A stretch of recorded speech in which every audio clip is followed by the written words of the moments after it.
How's it going, everybody? FearTheBeardo here, ladies and gentlemen. Welcome to my Thor, Love and Thunder movie review. So like we usually do here, I'm not going to waste anybody's time with spoiler-free talk. We're going to jump into all the spoilers. We're going to discuss things that didn't really work out, things that might have been cheesy, corny, things that I didn't like, and then we'll move on to things that I did like, things that were positive. We'll talk about the movie step by step as it goes on, and finally, what I thought of the film. So one of the first things I wanted to get out there is I personally feel that this movie would have benefited from maybe possibly being a part 1 and part 2, and let me tell you why. Christian Bale is severely underutilized in this movie. It's a waste of a cast, to be honest. If you're going to cast Christian Bale, and then you see this movie and the kind of stuff that Christian Bale does, what Christian Bale means to this story, it's a waste. It's a waste of Christian Bale's talent. When you cast somebody as the caliber as Christian Bale and you don't utilize him, it's really a shame. So I was saying last night after we got out of the movie, imagine if they used this first part of this movie, Thor, Love and Thunder Part 1 or whatever. You use it as Natalie Portman's buildup, her Jane Foster buildup, of her learning her powers, of her learning how to be female Thor. And that was one thing. When she got her powers, so she has cancer, and it does a little flashback of when Thor and everybody, when Thor and Jane Foster were dating, and Thor accidentally put a little spell onto his hammer Mjolnir that says, you know, if I'm not around here to take care of her, I want you to watch after her, little buddy, because he has this like whole love affair with Mjolnir, how he misses Mjolnir, and Stormbreaker's getting jealous and everything. So he accidentally puts a spell on Mjolnir. So later, when Natalie Portman's Jane Foster, when she's dying of cancer, she's looking up ways and better ways to treat herself. Well, then all of a sudden, like, there's like a magical whoosh, and then books, mythology books about Norse mythology, and then she flips to a random page, and boom, it says Mjolnir has the power to heal, and you'll have great health, healing powers, essentially. So she goes to New Asgard, to the memorial, where the broken Mjolnir is there.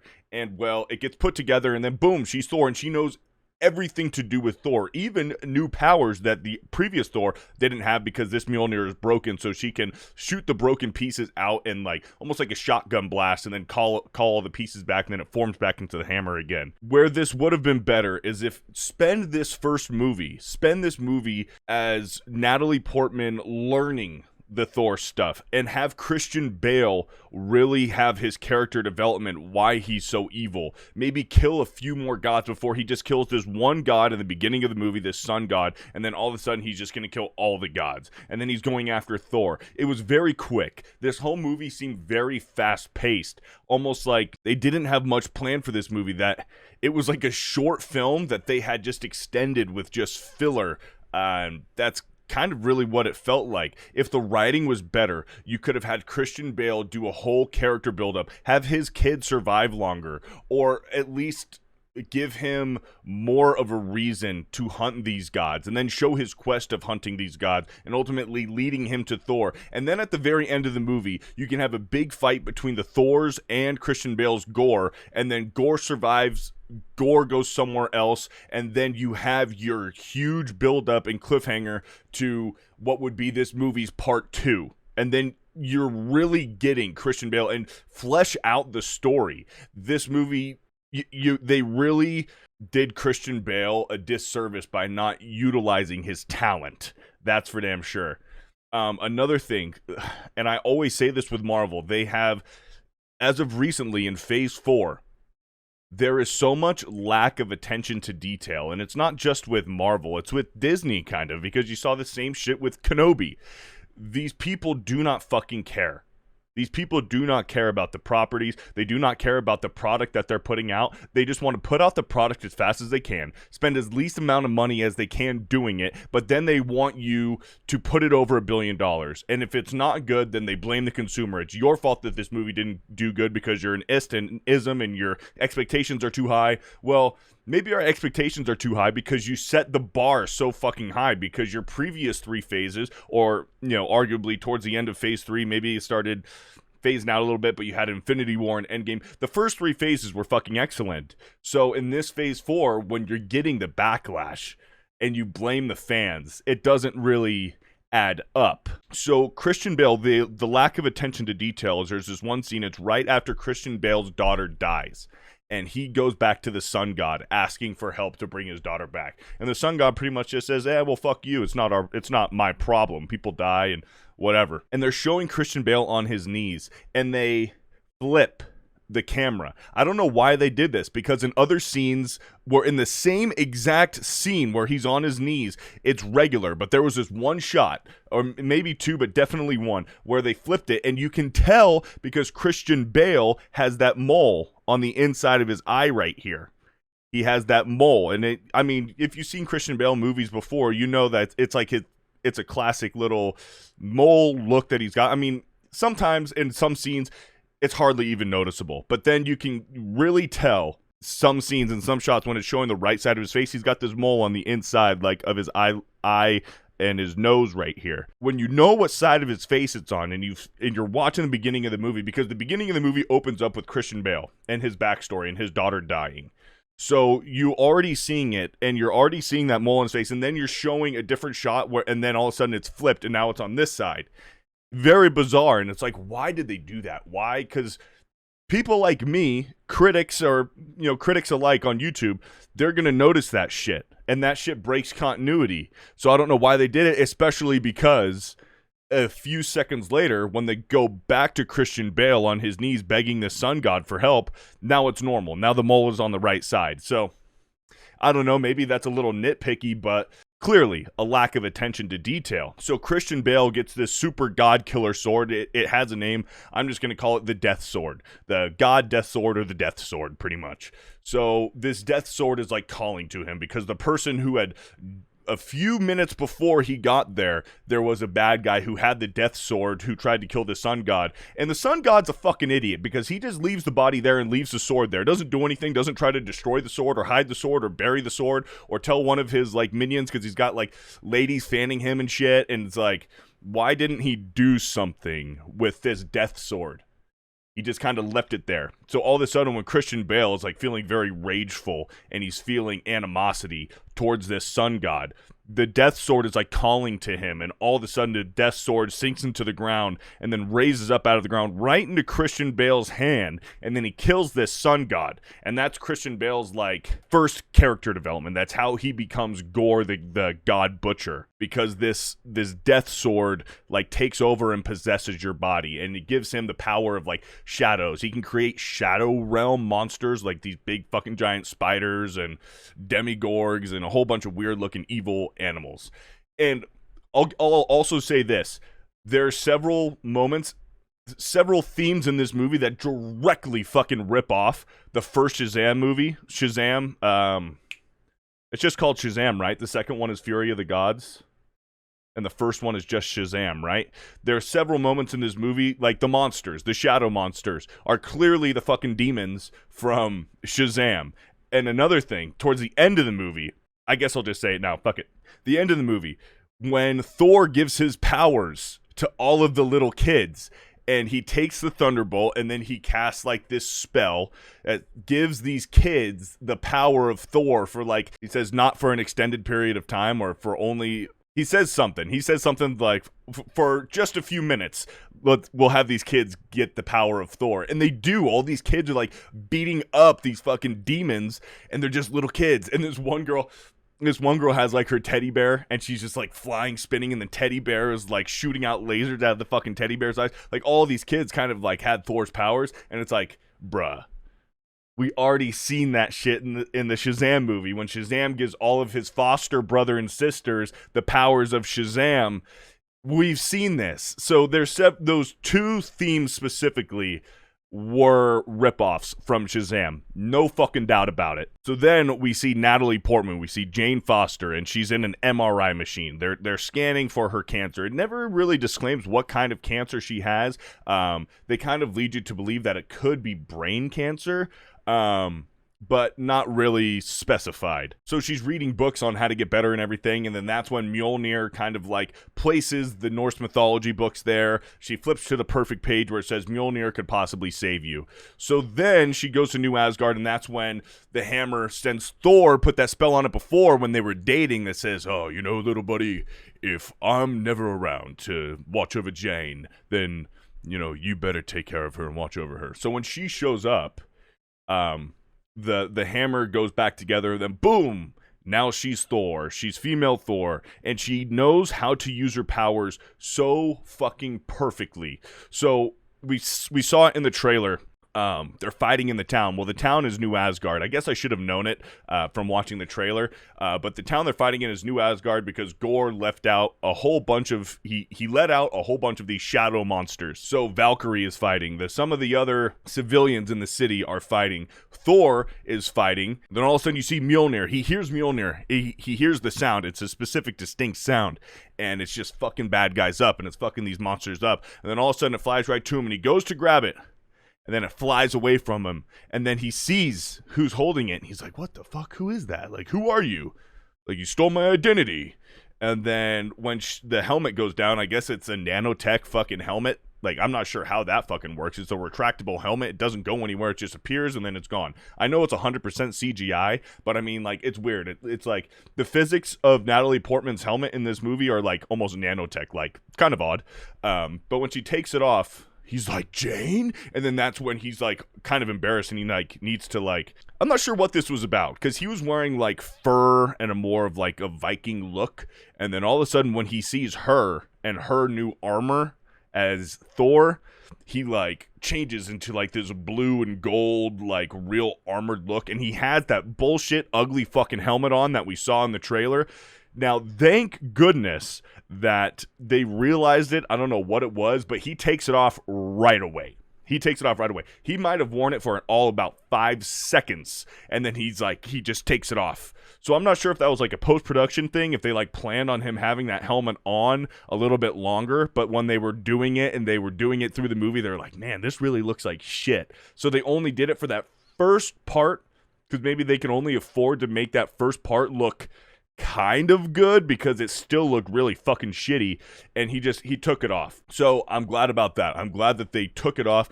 Only if fucking Fortnite would allow you to take it off, that new skin that they put in Fortnite for this movie, take that fucking ugly helmet off, because the Thor skin in Fortnite, it's got that stupid helmet on, you can't do nothing about it. Anyways, enough about Fortnite. Okay, also, there is like 0 super badass moments for Thor in this movie. I would argue that there are more badass moments for Thor in Infinity War and in Endgame than there is in this movie altogether. The coolest part, okay, so in the very beginning, Thor is with the Guardians of the Galaxy for about 5 minutes. He goes on this whole narrating thing. Actually, it's Korg narrating kind of like what Thor's been doing in between Endgame and now, where he went from dead bod to God bod, and he's like training with, and he's like pulling the spaceship, the Guardian spaceship and everything, getting real fucking yoked. By the way, Chris Hemsworth is fucking yoked in this movie, and he pretty much just decides that he's not gonna add any kind of extra effort. He's just gonna wait until the Guardians of the Galaxy need his help at the very last second. And then, you know, you hear Chris Pratt, he goes, hey, we could use your help in this battle, and he goes, oh, okay, all right, like I'll be done meditating, I'll just go down there. And he gives this speech, and this is arguably like the only kind of real badass moment Thor has, and they kind of try to make a joke out of it. It's the very beginning of the movie. He's helping the Guardians are losing this battle, and then all of a sudden Thor takes off like his robes, and he's wearing like this leather jacket. They start playing Kickstart My Heart, and he kills all the bad guys, fucks them all up. He does the splits to stop 2 ships, and they try to make it a joke with like the splits and stuff like that. Like, you know, the kids were laughing in my theater. I sort of thought this was a cool scene because I like the music, and, you know, he was soloing it. He was soloing this fight, defeating all the bad guys just by himself, and all the Guardians and everybody else, and just kind of watching him kick fucking ass. But this is like in the first 10 minutes of the movie. The rest of the movie, Thor doesn't really kind of do anything that's super badass like that. Yeah, he waves his axe. He's killing people with his axe, electrocuting people, but we've seen all that before. We've seen him do this shit before. There was no real stakes as far as the fights that Thor was in. So, but anyways, going back later to that fight in New Asgard. So Gore winds up taking all the kids. When everybody's kind of distracted and fighting in the city, he takes his sword, puts it in the ground, and then more shadow arms like are extending up into the windows, into the houses of everybody in New Asgard. And he steals all the kids. He kidnaps all the kids and puts them in like this floating medieval cage thing with spikes on the inside, so they have to be very careful. They can't like lean against the walls. They're very uncomfortable in this spiked medieval cage that's made of like shadow, and that's where he's taking these kids. He's taking these kids to, what they say, eternity. There's this place in space called Eternity or Infinity or something like that, and that's where he's taking these kids, because he's drawing Thor there because Gore needs Stormbreaker to power this portal to take him to Eternity, where he can get his daughter back, is what I got. I mean, it's very confusing and it doesn't really explain it all that much. Like I said, the writing, it just seems like they don't really fucking care. Like, they were like, we need to make a Thor movie. The last Thor movie did so well. We still have Chris Hemsworth. He looks great. He's still young. He's in fucking shape. And we wanted to do this female Thor thing. So we have to make a movie. And Taika Waititi, the director of this movie, I can't tell if he's a talented director who is lazy and just doesn't care. I think that's probably exactly what it is. He's a super talented dude when he gives a shit, but he's been on record of like not giving a fuck about doing research. Like he had this one movie, Jojo Rabbit, and he specifically said he did not do research on playing Hitler because fuck that guy. I don't give a fuck if I portray him correctly. Well, okay. I understand for maybe possibly in that situation, if you're making a satirical comedy on that, fine. But this is different. And I know there were set pictures and behind the scenes set pictures that leaked of him being a little extra frisky with Tessa Thompson and some of the other actresses and stuff like that. You just kind of think after watching this movie, was his head in the right place while directing this movie?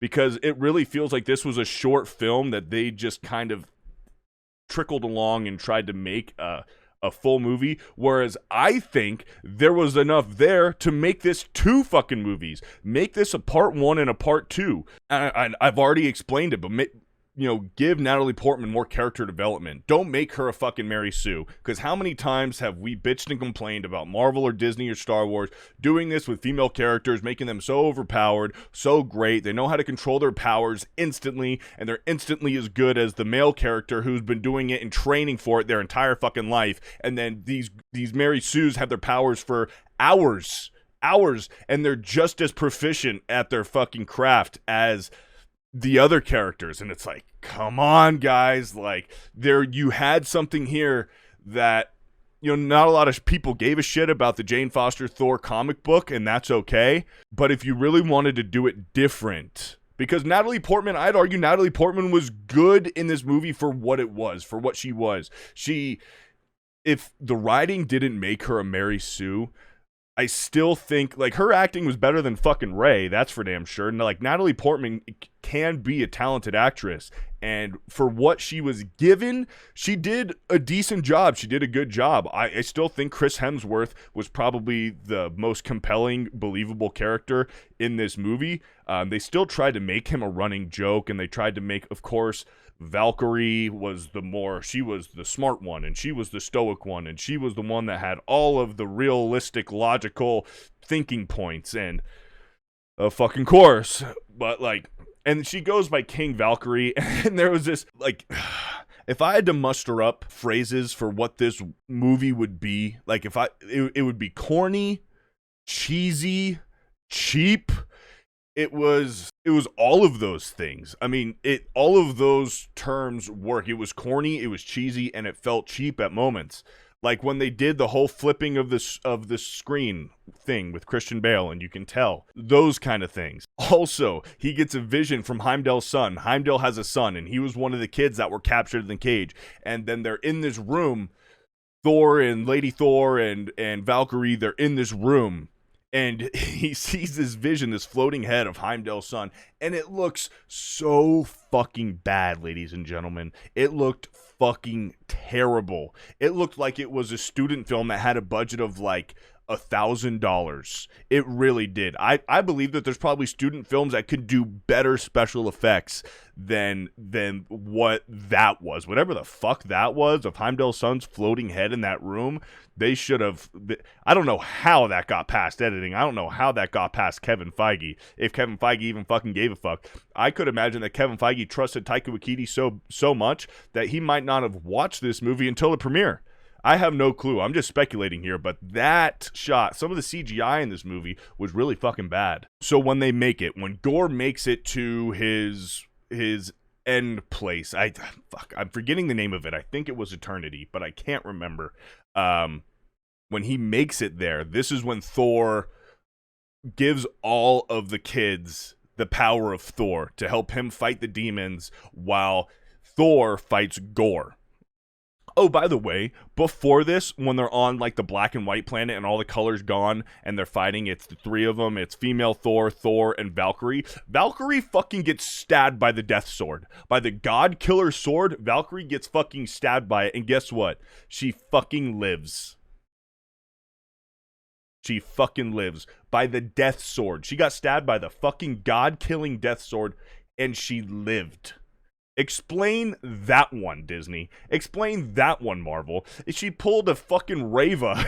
And it's like, how do they plan this? How did Star Wars and Marvel plan this so perfectly that they are letting these characters who have been completely stabbed, knocking on death's door, should be dead, but, you know, characters like untouchable characters like Reva and Valkyrie, well, they survived by the Ultra Death Sword. The god-killing death sword, Valkyrie survives. Give me a fucking break. So anyways, Gorr is about to kill Thor. Gorr is about to stab Thor with the god-killing sword. But by the continuity that this movie has established, I'm not sure why we're worried. Because Valkyrie survived. So, I mean, if Thor gets stabbed, why should we care? By the continuity that they established in this movie, Thor should be able to live if he gets stabbed by this death sword. But we're all supposed to be scared that he's going to die or lose his powers if he gets stabbed by this death sword. But here comes female Thor to save the day. And you really think that she's another one of these tropes where Thor can't really help himself and female Thor comes to save the day? Which it kind of is, but neither Natalie Portman, Jane Foster, or Thor actually defeat Gorr. Gorr kind of, he gets what he wants, but then he still dies. Like, he commits suicide. It was really weird. Like, he was so tired, he ran out of energy. Or was it that he gave up all of his energy, all of his being to bring his daughter back? Because his daughter does survive at the end. He brings her back and he dies. So maybe that's what it was. He just, like, transferred his soul energy into bringing her back. Like, that's really all he wanted, because Jane Foster Thor and Thor, they didn't really defeat him. He kind of defeated himself, which, like I said, there weren't very many awesome badass Thor moments in this movie, so that was kind of a letdown, that neither one of them got that finish on Gorr. But so she shows up at the final fight to help Thor, and then of course you get it. Of course you're gonna fucking get it, because it's Phase 4, it's the MCU. You get Gorr that says, Lady Thor. And in my head, I'm like, oh, that's logical. I'm like, that's what she should be called, because that's what everybody's been calling her for the past few years, until Marvel was like, no, it's the Mighty Thor. So when Gorr says, Lady Thor, I just thought that, like, they were gonna, like, let that slide. That was just, like, him calling her Lady Thor, because everybody calls her Lady Thor. But of course, you get the trope. You get it. She goes, 1, I'm not Lady Thor, it's the Mighty Thor. And then she goes, and 2, I'm a strong, powerful woman. And then 3, eat my hammer. And I shit you not, I shit you not. The entire theater started busting up laughing. I fucking started chuckling out loud when she says, "Eat my hammer." I couldn't fucking believe it because there was like an ongoing joke that they tried to do this movie where she was trying to get her catchphrase and she couldn't figure out her superhero catchphrase. And I guess that's what it was, because at the end, when she was dying in Thor's arms, she said, "I think I found my catchphrase." And then she whispers it into Thor's ear. And he goes, "Oh, that's a good one." He goes, "That's probably the best one I've ever heard." But you don't hear it. But then this is where it gets weird. Thor is like forced. Christian Bale asks Thor to raise his kid. So Natalie Portman's dead. Jane Foster dies. She dies of cancer, but of course she gets transferred to Valhalla. She gets to go to the Viking heaven because I guess she's a Viking, even though she's not. She's not Asgardian. She's not Asgardian. If anything, she's New Mexicoan or New Mexican. Is that what it is? New Mexican? I don't fucking know. Anyways, Natalie Portman dies. Christian Bale dies. And Thor is like left to raise Christian Bale's daughter that he has no affiliation with. He's not related to her. He doesn't know her. He doesn't give a fuck about her. He doesn't care about her. There's no bloodline there. It's like, why? Why would he do this? And the movie doesn't take the time to explain to you or give you any reason to why he would do it or why he should do it. He just kind of does. So it flashes forward. It's like a few months later. And they're in the kitchen. He's making her pancakes and shit like that. And she's like bitching at him like, "Oh, I don't like pancakes." And he goes, "Yes, you do. Pancakes are delicious," which pancakes are good. Waffles are better, but pancakes are fucking good. And she can carry the hammer. She can carry Stormbreaker. I'm not sure the actual lore on Stormbreaker, if only the Chosen can hold Stormbreaker. It's not the same spell that Mjolnir has, but Thor explained in Infinity War that Stormbreaker is a special magical Asgardian weapon that a mortal mind, or somebody who is mortal, their mind would fucking melt under the pressure of holding Stormbreaker. So I'm not sure how this like 8-year-old girl was able to hold Stormbreaker, but Thor is now using his hammer again. So Mjolnir, I guess, is staying together now, and Thor is using Mjolnir, and the little girl is using Stormbreaker. And here is a huge, ginormous missed opportunity. Huge missed opportunity. So they jump out. There's like an alien fight on the beach right outside of where they live. This is at the very end of the movie. And the little girl and Thor are going to go fight in this. And it's like they jump in the air and they're about to hit the aliens and fight the aliens. And the movie ends. This would have been the perfect opportunity for this little girl to say, "Eat my hammer," right? Because Natalie Portman said, "Eat my hammer." She told Thor, "I think I found my catchphrase." She whispers it to him so you can't hear what she says. This would have been the perfect, if you wanted us to give a shit about this little girl movie. If you wanted us to give a shit about this little girl that Thor has no connection with, if you wanted us to care, you would have at least had her say at the very end of the movie, "Eat my hammer." And then it's like, okay, she's following in the footsteps of Jane Foster. Thor is at least teaching her the way of like being Asgardian, being a Thor. But she didn't. She didn't do it. So now it's like, what? Are you going to save it for the next movie? Because by the time the next movie comes out, nobody's going to fucking remember that shit. So, huge missed opportunity right there. Anyways, this is getting a little long. This review is. Ladies and gentlemen, this movie wasn't good. Unfortunately, it wasn't good. Like I said in the trailers, the CGI was so bad. There were certain shots where they're clearly in front of a green screen. They're clearly in front, and it's like the zoom, the perspective is all off with the people in the background. The perspective, it doesn't make sense. That the CGI is really bad in a lot of the scenes. We already saw this. I already pointed that out in the trailers. But yeah, they didn't fix it. They didn't give a shit. They didn't fix it for the movie, and it suffered. Some of the scenes look really fucking bad. Final verdict to wrap things up. I think last night I said this is like a 6.1, ladies and gentlemen. It's not an F, but it's a low D. It's very not good.